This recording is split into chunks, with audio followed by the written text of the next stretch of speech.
Hey everyone, welcome to the show on this August 24th. Where the hell's the year going, right? My name's Tom Coffee. This is the Coffee and Nuance Show. I'm on the socials at Coffee and Nuance. You should follow me on something other than what you're watching me on now, because you never know. Anyway, we're on Rumble, rumble.com/live/Coffee and Nuance. You know, we streamed the debates last night over there on Rumble, did a simulcast, so that was a lot of fun. But ladies and gentlemen, welcome to the political circus we call presidential debates. You know, these events have become like the Super Bowl of politics, except instead of touchdowns, we get sound bites. Instead of cheerleaders, we have talking heads dissecting every little move. It's like reality TV meets C-SPAN, or as I like to call it, real candidates of the United States. Now, don't get me wrong. Debates are important. They're like the ultimate job interview for the most important gig in the country, president. But let's be real, folks. Picking a leader based solely on how they perform on a debate stage, it's like hiring a chef because they know how to make a mean omelet. It's just one part of the job. I mean, think about it. The president's role is more than just eloquently crafting comebacks and zingers. They set the tone for the nation, they make crucial decisions that affect our lives, and they represent us on a global stage. But guess what? Presidents don't debate other countries. Can you imagine if they did? Hey, Putin, let's settle this over a round of Jeopardy. Yeah. And yet here we are, with voters sometimes giving too much weight to debate performances. It's like judging a quarterback solely on his press conference skills. Yeah, he's great at answering questions about the playbook, but can he actually throw the damn ball? Let's not forget, some of our best presidents might have flunked the debate stage. Lincoln would have probably been the guy in the corner muttering 4+ carry the 2.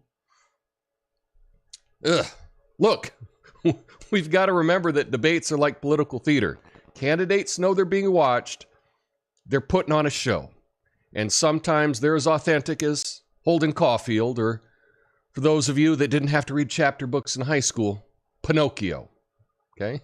The reality is it's easy to rehearse talking points and practice the perfect grin. When the Oval Office phone rings at 3 a.m., they're not going to say, hold on, let me check my notes for a witty retort. No. So, while debates give us a glimpse into a candidate's quick thinking and rhetorical prowess, let's not forget the other parts of the job, like leadership, judgment, the ability to navigate international relations without accidentally starting a diplomatic wrestling match. Let's not pick our commander-in-chief solely based on who can deliver the best liner, because let's be honest, when it comes to leading a nation, a snappy comeback won't cut it. And if it did, I'd be running for president. Because trust me, I would dunk on every one of these folks. My name's Tom Coffee. This is the Coffee Nuance Show, the best censored commentary and news show live right now. Flame on.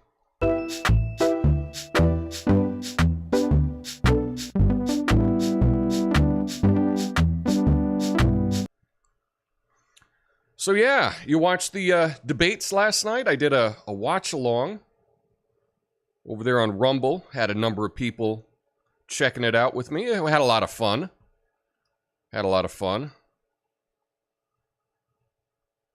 guess. But nobody came back. Nobody came back for the show, for the live show today. I don't know, man. I don't know about this streaming thing. Anyway, yeah, we had the debates last night, and I'll just give you my take. I have not seen anybody else's. I didn't watch any of the coverage, any of the talking heads, so I probably missed something, right? So this is just my take on it. Yeah, Trump wasn't there, which kind of made it a lot more boring. Many people in the polling think Vivek Ramaswamy stood out and may have won the debate. It's tough because I think he did a good job kind of introducing himself to everyone, right? He did a good job with that.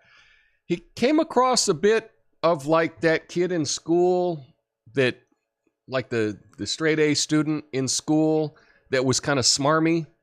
And in some ways not as likable as you would hope. DeSantis, I thought he delivered his answers well. There was just something about him. He just seemed really nervous. And he didn't present, I think, as well as he should have. Didn't present as well as he should have. Seemed a bit timid.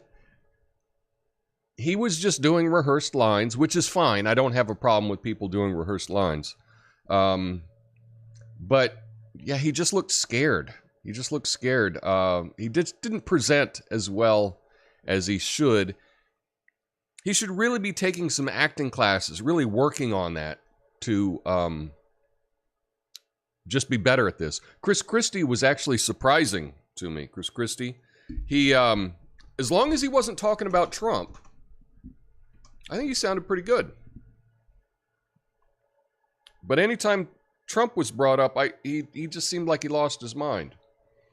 And I have to hand it to his tailor. He did not look nearly as obese as I've thought of him, right? So good on that. That's the important part of having a good tailor.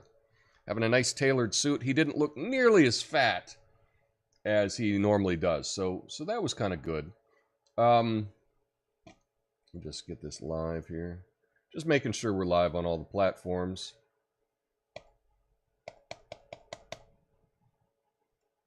But on Rumble, it seems to be the coffee cup. What's going on? I'm not sure what is happening on Rumble. So I know I'm on DLive live right now, where no one is watching, not a single person. I'm on YouTube, and on Rumble, what the hell is happening? What's going on? Let's see if I can fix this real quick.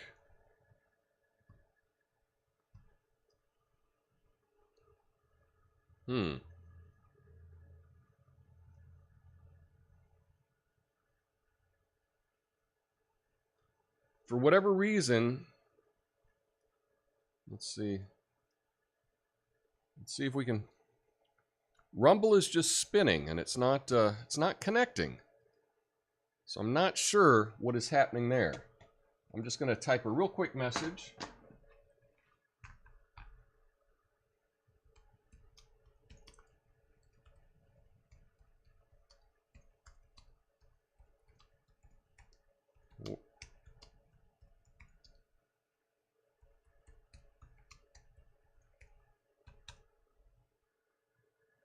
Anyway, so let's keep rolling.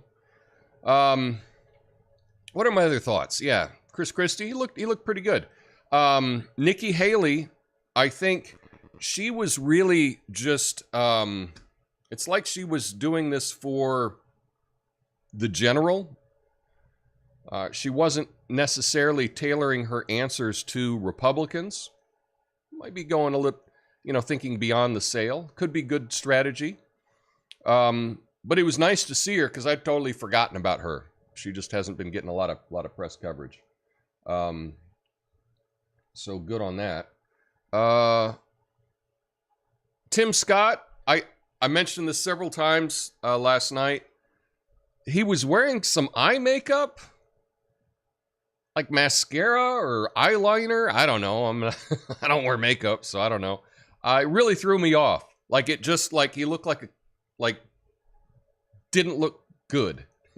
Didn't look good with it looked like he had eyeliner on. Really threw me off. Not that you shouldn't be able to wear eyeliner, just not a real masculine look. I don't know. Anyway, who else? Oh, Doug Burgum. I gotta tell you, from North Dakota. Don't know a whole lot about this guy. But he just looked cool. Now, if we're judging people on how they look, he just kind of had this like Matthew McConaughey, cowboy, maverick kind of spirit about him, that he just looked like a cool dude. You know, they talk about who would you want to have a beer with? Well, I kind of like that guy. I'm not talking about any of his policies or anything, but he just kind of seemed cool. So, you know, I hope he can do something to get his word out a little bit more. Azza,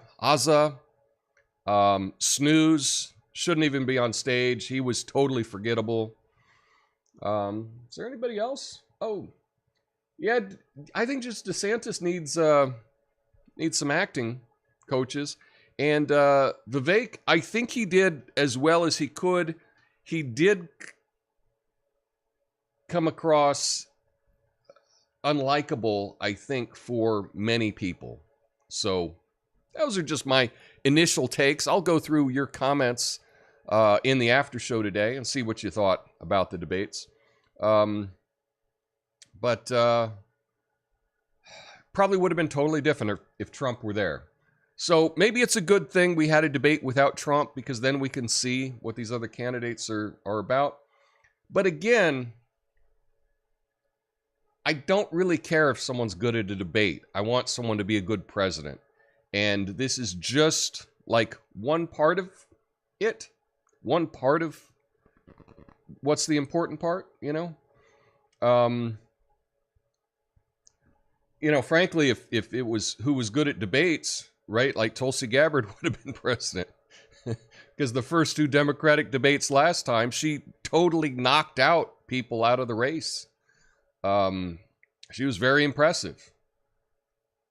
But we all know what the DNC did to her. So, anyway. But yeah, debates, they're just not...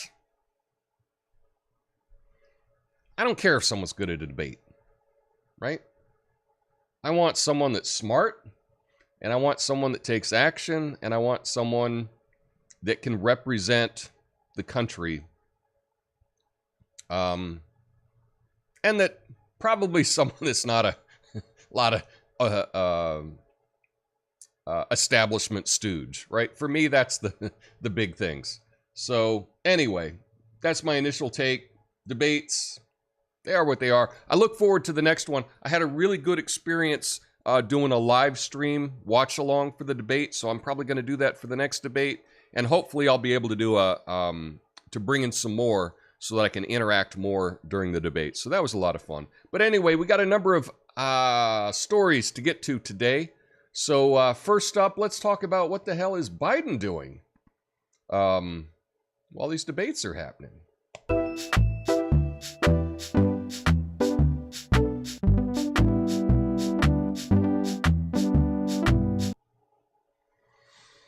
So, yeah, why did President Biden decide to hide out in Lake Tahoe?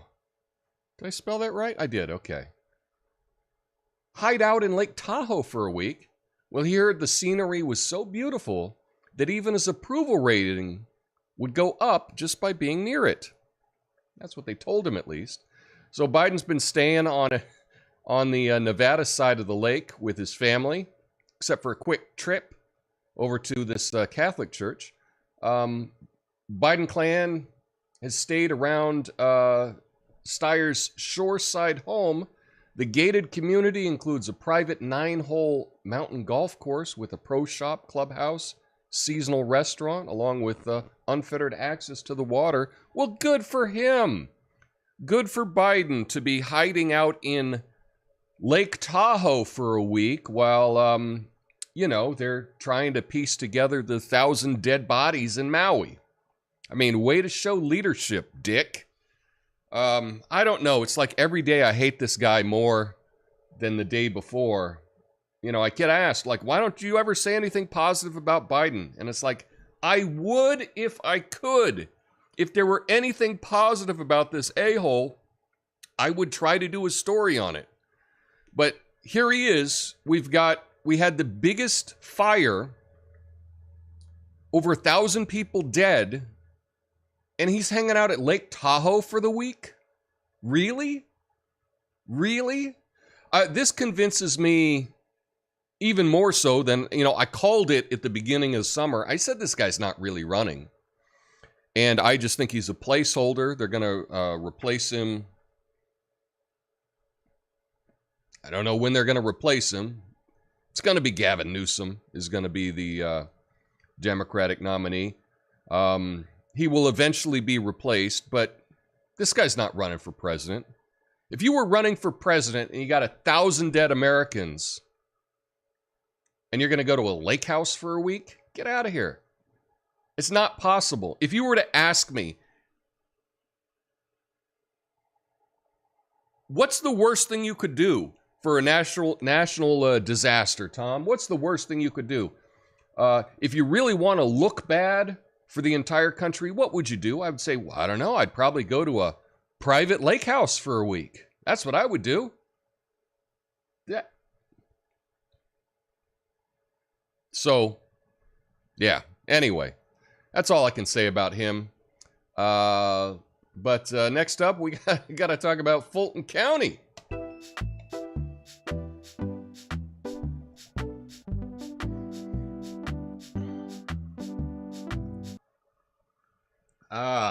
Yeah. Look at this bunch. Folks, I saw these mugshots of Giuliani and the gang. I couldn't help but think, is this an arrest or the latest lineup for Dancing with the Stars Cell Block Edition? Here's the story. Fulton County Sheriff's Office released mugshots of Rudy Giuliani, John Eastman, Jenna Ellis, Sidney Powell, and the rest involved in the case against Donald Trump. Defendants surrendered throughout the week, and most arranged bail agreements. The charges relate to the statements and actions during the 2020 election. Trump announced turning himself in on social media. His bond set for $200,000. It's his first mugshot out of the 4 ongoing cases. So I guess that's happening today.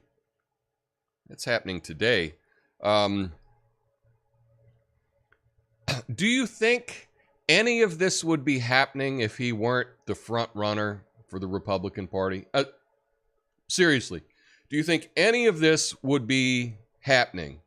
And it's interesting that it's happening now. How come this didn't happen in, 2020, 2021, 2021, 2022? Like, really? It just so happens that they hold off until prime election season to make this case. I think even staunch Democrats see this as a totally politically motivated case.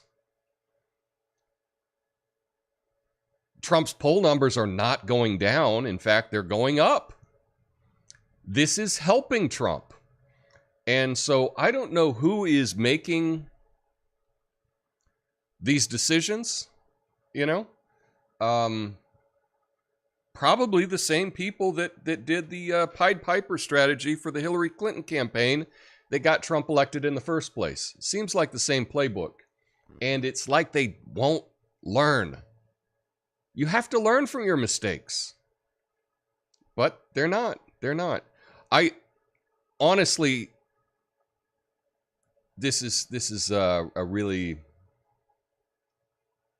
I don't know. I'm going to have to check on the rules on YouTube on what I'm allowed to say about elections. I need to double check and see if they've updated their policy on that. Because based on their old policy, I'm going to have to keep my opinion to myself. Anyway, so just so you know, looks like, we're going to get the Trump mugshot today. It'll probably be a best-selling coffee mug and t-shirt. And he's going to put it on his campaign site. It's going to be the best-selling merch that he has. I think, here's my idea. How about a prison orange Make America Great Again hat? That would be a big seller. You don't think you could sell 1 million of those hats like that? Let's get on it, Team Trump. And just to be clear, some people have told me that I come across as a big super Trump fan. And I want to be clear, like, I'm not a Republican, okay? I just try to call things as I see them. And if I'm defending someone that I think is being unjustly prosecuted, that's what I'm talking about. Okay? And if you can't wrap your head around that, you know, you can hold two thoughts at the same time, right? You can think, it's possible, right, to defend Trump and still maybe not want him to be the candidate. You know, for me, I don't think he's as evil as so many other people think. But trying to think of the best way to word this. I gotta get better at this off the cuff stuff. But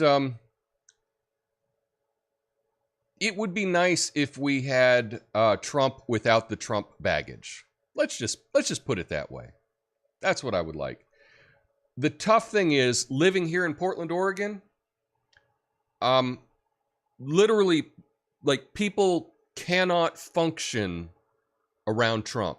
They lose their mind and they lose all rational thought. You can't even talk about it with so many people. And it's very alienating. Now, I don't think that Trump did this. I think that people did this is a reaction to Trump. But so for that reason, you know, I wish there was someone else running, you know, on the Republican ticket. You know, but whatever. It is what it is. But now let's go to another cheerful story about some crime.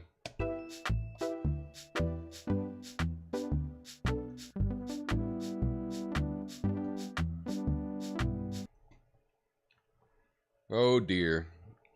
Is it even possible to talk about this subject? Is it possible? I'll give it a shot. Yikes.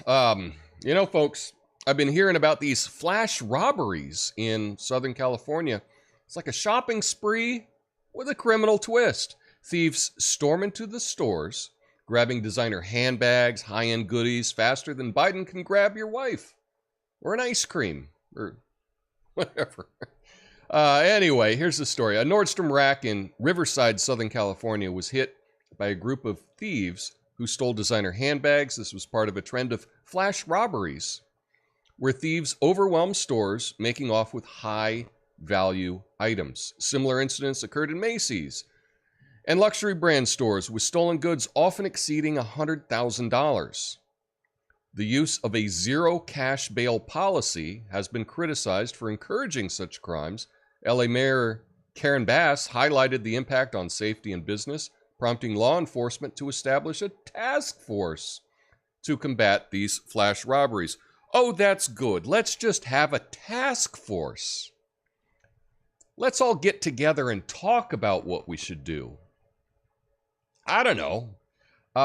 This is out of control, and one of the things that is really tough to talk about this, this picture is actually not from that flash robbery yesterday. This was just a different robbery. If you're on social media and you're in a feed that gets these things, it is really hard to look at. It's really tough, right? And I'll say the quiet part out loud, right? Because there are hundreds of videos of this, and the thing that makes everyone uncomfortable is when you look at these videos, almost all of the people participating are black. And it's really uncomfortable to say that or even discuss it. Believe me, and it's like, you know, what do I have to say about it? Well, here I am, some middle-aged white guy living in Portland, Oregon, the whitest city in America. right? Probably nobody wants to hear my point of view on this, but it's hard to even get around this topic and that's why this topic is not being shown on the nightly news. It's not being shown on the nightly news because everyone is afraid of being called a racist, right? That's what the real issue with this is. And I think we need to get beyond that. And anybody that thinks that just by pointing this out, that it's racist in some way, it's like, what are you talking about? What are you talking about? I don't like the idea of these crimes, or whoever does it, right? And in many ways, and this is just going to show my vulnerability on this topic, I wish I saw a lot of different people going in and doing these flash robberies. I would feel a little better about it, right? If it was a variety of people. And every time I see these all across Twitter and, all the different social media, that's not the case. And so we can't talk about it. Everyone's scared to talk about it. But what's going to happen, the result of this is why we can't have nice things. We had an REI here, downtown Portland. It's moving out to the suburbs. Why? Rampant retail theft. We had Walmarts in Portland, right? And I'm not saying that Walmarts are a good thing. We don't have a single Walmart in the city of Portland anymore. And they say that it's because of rampant crime. And when you look at, I went to Target earlier this year, and I even, on my show, I had a picture of me holding up, it was a 3-pack of socks that was in a big plastic box. Well, I'm done with Target. I'm not going back to Target. I'm not going to carry around a big plastic box to buy a 3-pack of socks. No, thank you.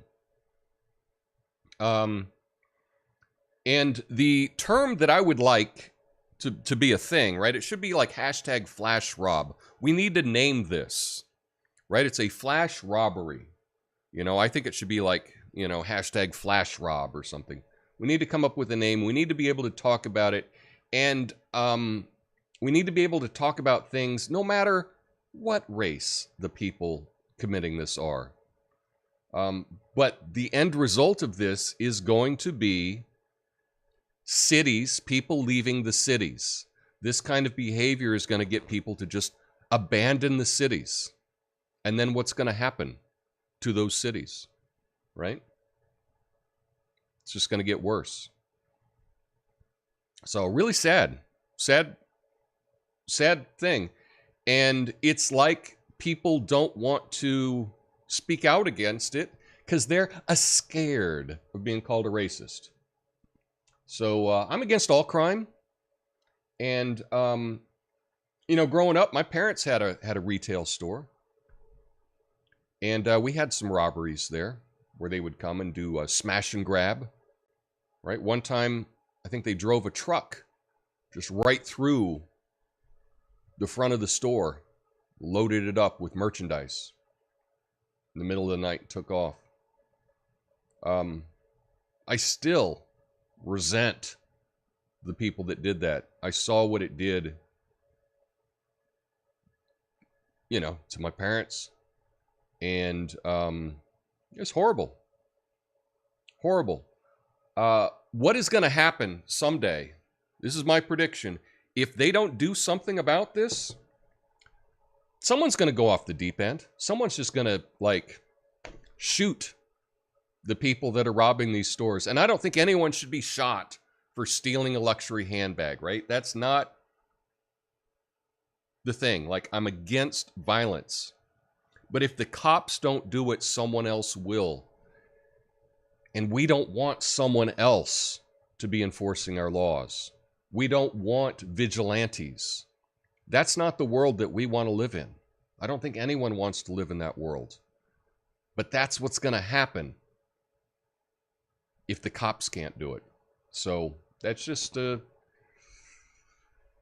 when it happens, a lot of people are going to go, yeah, it's about time. Yeah. So anyway, that's my thought on that ugly, ugly trend that is happening. I hope the trend is done, but I suspect not. I suspect not. We need some good news, so let me get to some good news before we take off today.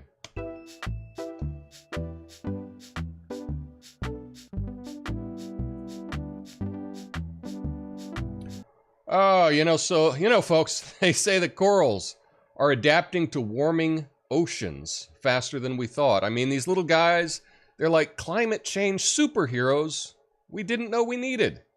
So here's the story. Data collected over 4 decades from a remote coral reef in Palau's territorial waters indicates that corals may be more resilient to warming oceans than previously believed. Researchers from Newcastle University led a study focusing on Palau's reefs, finding that corals have likely adapted at a rate of around 0.18 degrees Fahrenheit per decade, challenging existing models for coral bleaching. The study suggests that coral thermal tolerance could continue to rise throughout the 21st century, potentially leading to reduced bleaching impacts. The research underscores the importance of addressing climate change and ensures coral communities can withstand increasing marine heat waves. It also indicates that natural mechanisms like genetic adaptation and acclimatization could contribute to enhanced coral thermal tolerance. So what does this mean? Is that often we hear the story about doom and how everything is failing and everything is dying and everything is bad, but we don't hear the story on when that original estimate was wrong. Now, I'm not saying that everything's honky-dory. I'm not saying that everything is good. I'm not saying any of that. I'm not making that claim. But what happens is the media selects stories that are clickbait. They select stories that are extreme, that cause you to be scared or outraged, things like that. And so we get these stories about how climate change is going to destroy everything, and we don't get the stories that say, you know what? Originally, we were wrong. It wasn't as bad as that. And I bring up the ozone layer just as a kind of good news inspiration. You know, when I was a teenager, it was in the 80s, and, you know, the girls were wearing the hairspray, and it was, you know, like they'd have the big hair horn and the hair waterfall and just, you know, heavy metal music. Everybody's hair was really big with the Aquanet and the different things. And they said, oh, we got to stop that, because, you know, we got this ozone hole. The ozone layer is being destroyed. We're all going to die. And guess what? You don't hear about the ozone layer anymore. We've recovered from it. Just like we've recovered from so many things. You know, nature really is a lot more resilient than we think it is. And this is just a story about how the coral reefs are adapting better than what they had previously thought.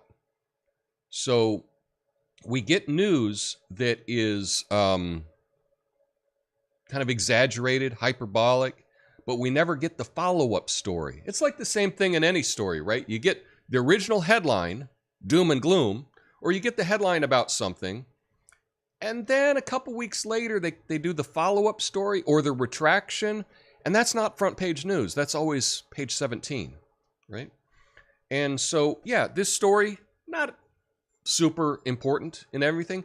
I'm just giving you another example of how when there's a story that is refuting something that was really popularized worldwide, when the follow-up comes, we don't seem to get the follow-up stories. And without the follow-up stories, we really have a biased view of the world, you know? It's kind of like, you know, in a sports game, right? If you were to say, if you only got the news who was winning at halftime, and you never found out who actually won the game, well, you don't really know what's going on, do you? Right? If you only saw the halftime score, you don't know what's going on. In the same way, if you don't get the follow-ups to a story, you don't know what the hell is happening. And that's why I'm trying to bring you a follow-up on this today. Anyway, that's all I have today. Stick around for the after show, and I'll go through your comments. For whatever reason, I was not able to go live on Rumble today. I don't know, maybe Rumble is having problems because I did all of my settings correctly, I believe. Knock on wood. But what I will do is I will upload this video to Rumble afterwards, after I get done today. So anyway, thanks for joining me today. Stick around for the after show. I'll go through all your comments. I will be back tomorrow for episode 100 of the podcast. That's right, I've been doing the podcast. This will be the 100th episode tomorrow. The podcast where I've put it on YouTube's podcast and done this format where I have a little monologue at the beginning and go through everything. So the 100th episode tomorrow. It's a Fact Check Friday, so you're going to want to join me for that. Anyway, if you made it this far, smash the like button. It may do something, maybe. Who knows? But I appreciate you if you do, and I'll see you tomorrow. Peace.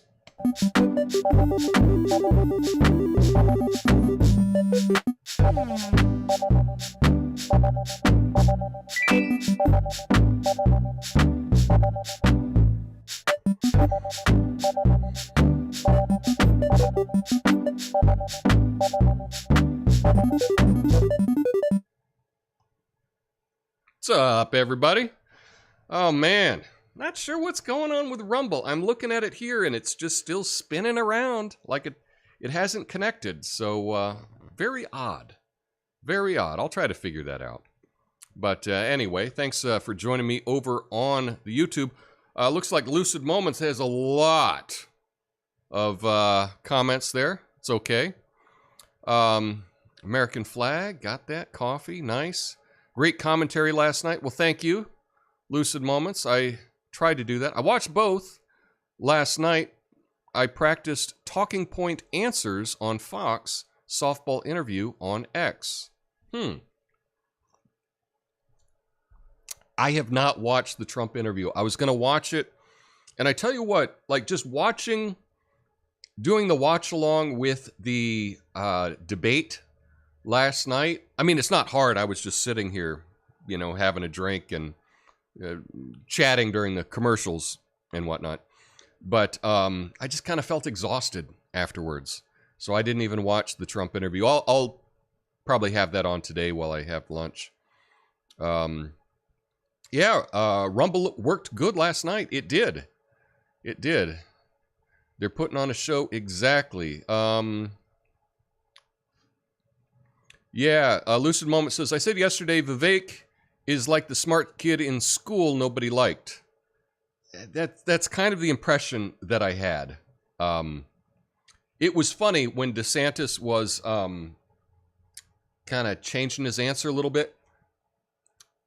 Vivek licked his finger, and he was doing this, like he was, testing which way the wind went. I think it probably went above most people. I didn't catch it at first. I only figured it out when I was watching a replay of it. That was very clever, but it's kind of annoying in many ways as well. You know, that's the thing is we have to be really careful about how we present ourselves. And a lot of times we don't, like, we can't change who we are, right? So, for example, I know that when I'm in public, people react to me differently than other people, okay?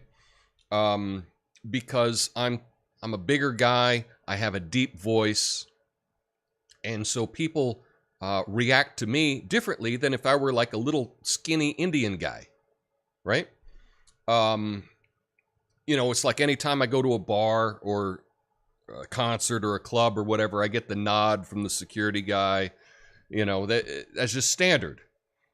And they're not doing that to everyone, right? That's just one of the things. In stores, I don't want to startle anybody. And if you're a bigger person, you certainly don't want to like startle anyone by being, really close to them or whatever. And it's something that I wouldn't have to do if I weren't in the body that I am, right?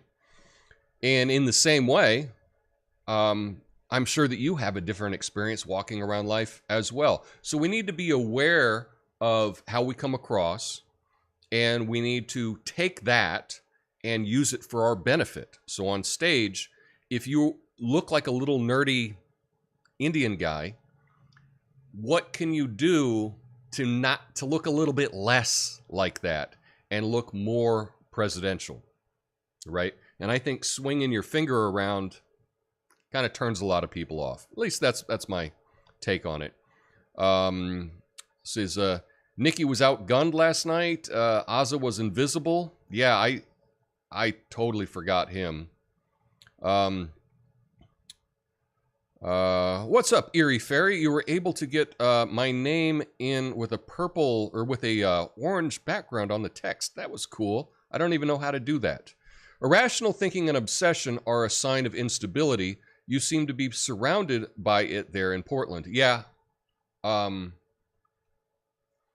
There is a lot of irrational thinking here. And it's very odd. And you know what? We all have things that trigger us. Okay? I know that I do as well. Trump doesn't trigger me. Okay?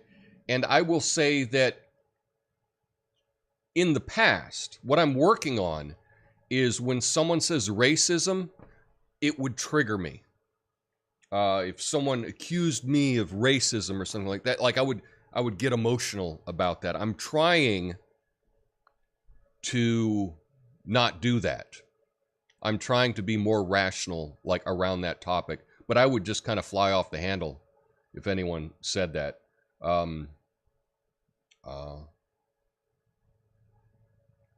Because I'm here in Portland, right? And people at work, just everything is racist. You got these like kids that are 18 or 20 or whatever, and then they accuse you of racism for like literally anything. Everything is racist to them. And in the past, like I would maybe overreact to that. And, like this one time, this girl said, oh, that's racist, da-da-da. And then I asked her about it. What do you mean? What do you mean? And then under her vision of the world, this is a employee, right? A colleague. Every white person is racist in her mind, right? That's the way she's been indoctrinated. And I said, so are you racist? And she says, yes, of course. Right? Every white person is racist. That was her worldview, right?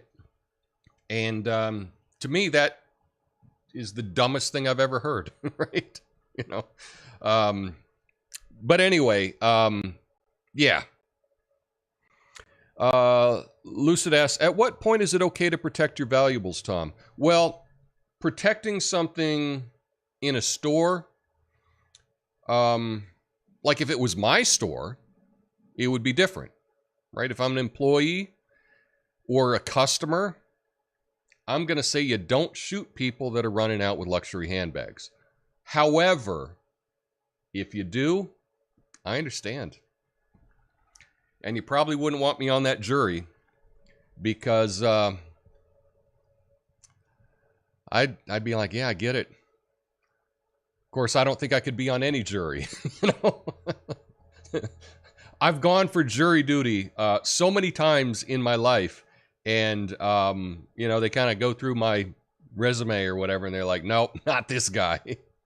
Like I'm never going to be on a jury. It's just not going to happen. Just based on my education and other factors. I'm never, ever invited on a jury. So, yeah. Anyway, you have free speech in America until someone is offended. Then it's run them in the ditch. It kind of seems that way a lot. That. Coarl is adapting faster than the narrative. I like that. Anyway, yeah, we got a 100th episode tomorrow, so please join me I'm going to try to put on a big 100th episode party. Tomorrow, it's a Friday. It's a Fact Check Friday. I know that's everyone's favorite day. So please join me for that. Anyway, thank you for your feedback today. And I will be putting this up on Rumble afterwards. We'll have to figure out what's going on. Figure out if it was just my stream or perhaps it's all the streams on Rumble. You know, perhaps because they had this huge thing yesterday that maybe so many people are going there, it's just not working. I don't know. But I'll look into that. Anyway, you all have a beautiful day, and I will see you mañana. Peace.